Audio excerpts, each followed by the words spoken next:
Hi, and a very warm welcome. My name is Ian Mack. So, William Shakespeare's play, The Taming of the Shrew, what's it all about?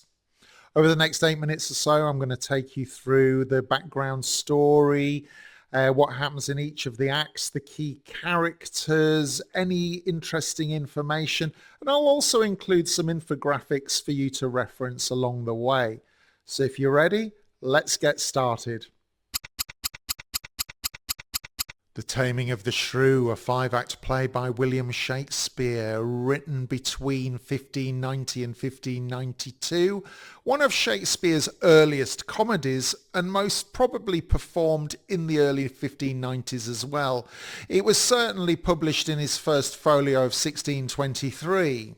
Often labelled a problem play because of its controversial themes surrounding gender roles and of marriage, inspired by older folk tales about strong-willed women being tamed.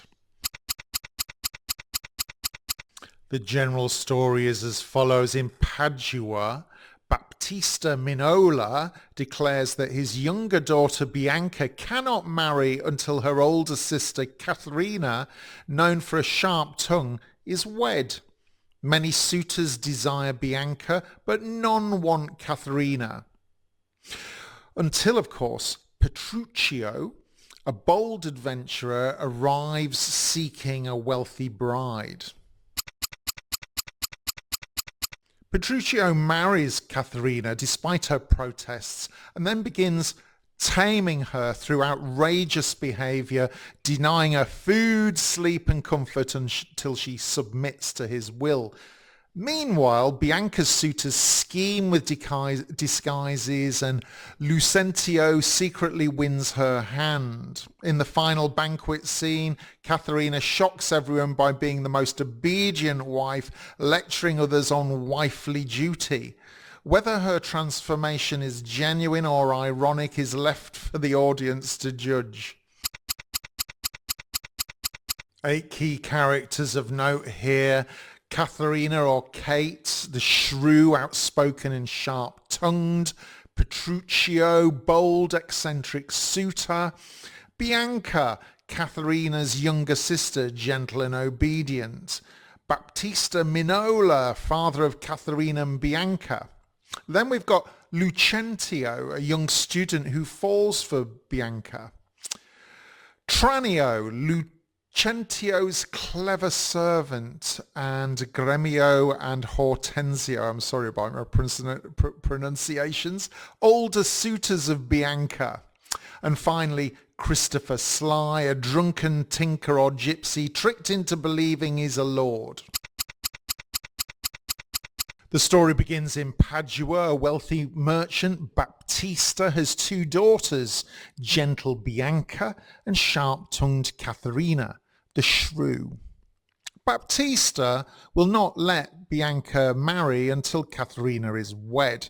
Bianca has many suitors, including Lucentio, who disguises himself as a tutor to get close to her. Meanwhile, bold and eccentric Petruchio arrives in town seeking a rich wife. He's told of Katharina's large dowry and vows to marry her, regardless of her fierce temper. Petruchio in Act 2 meets Katharina and aggressively courts her, ignoring her insults and defiance. He declares they will marry, announcing the engagement to others, even though Katharina protests. Meanwhile, Lucentio, still disguised, and his servants Tranio, posing as Lucentio, continue to compete for Bianca's affection as other suitors drop away. Baptista agrees to let Lucentio marry Bianca, believing Tranio is the wealthy Lucentio. If he can produce a wealthy father as proof, that's the condition. On their wedding day, Petruchio arrives late and dressed ridiculously, shocking everyone. He drags Katharina away immediately after the ceremony, refusing to let her enjoy the wedding feast. At his country home, Petruchio begins his taming by depriving her of food, sleep, under the guise of love and care. Back in Padua, Lucentio elopes with Bianca. Tranio scrambles to find someone to pose as Lucentio's father to seal the match.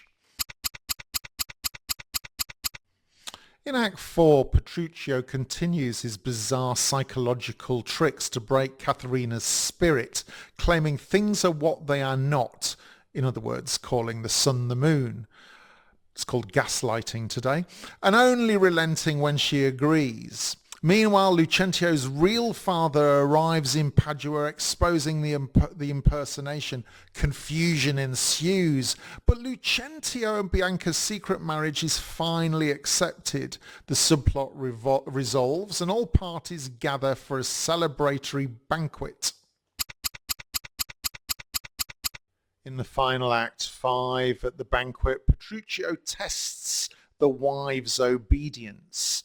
Katharina shocks everyone by responding quickly and delivering a long speech about wifely duty and submission. Her transformation seems complete or cleverly performed. The play ends with laughter, but modern audiences often debate the meaning of Katharina's change and the play's attitude towards gender roles and marriage, and rightly so. Some facts worthy of note for the play The Taming of the Shrew include its uniqueness for its play within a play. It's a framing device where drunkard Christopher Sly is tricked into watching the main story as a theatrical performance. It may draw from an anonymous play called The Taming of the Shrew, published in 1594, which shares similar characters and plot. The play itself explores themes of marriage, power, identity, and social expectations, but its portrayal of Katharina and Petruchio's relationship has sparked debate for centuries. Some view it as misogynistic, others it's ironic or it's satirical. Either way, it's still widely performed and adapted, though often with modern reinterpretations of Katharina's final speech and the way that her character changes, sometimes referred to as a character arc. What an interesting play by William Shakespeare, particularly within a modern context. Please go and see it at a theatre if it's on near you. Thank you so much for your time, and I hope this has helped get you started with this great play. Don't forget, share any comments at all that you might have about Taming of Shrew in the comments below, and I look forward to meeting you again in the next one. My name's Ian Mack, and until next time, remember, time is knowledge.